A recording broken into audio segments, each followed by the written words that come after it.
Hello guys, welcome back to my channel. আমার চ্যানেলে তোমাদের অনেক অনেক ওয়েলকাম। আর আমার তরফ থেকে জানাই তোমাদের অনেক অনেক ভালোবাসার শুভেচ্ছা। তো আজকে নিয়ে চলে এসেছি তোমাদের পছন্দের ভিডিও, তোমরা যেটা অনেক অনেক পছন্দ করো, তো সেই ভিডিওই নিয়ে এসেছি। আর জানি তোমরা অনেক পছন্দ করবে এই ভিডিওটা। জানি না কত কী ভিউজ হবে, আমার একদমই মাথায় আসছে না, কিন্তু তবুও চাই যে ভিডিওটা তোমরা সবাই দেখো আর আমাকে এইভাবে সাপোর্ট করে দাও।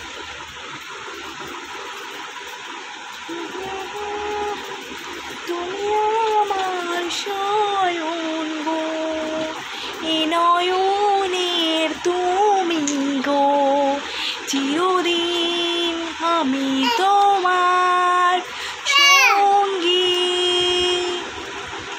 সঙ্গী, আমরা অমর সঙ্গী। তো বন্ধুরা, আমরা অমর সঙ্গী তো সবাই মিলে। তো চলো টাটা বাই বাই। আমাকে এরভাবেই তোমরা সাপোর্ট করে যাও, ভালোবাসা দিয়ে। চলো টাটা।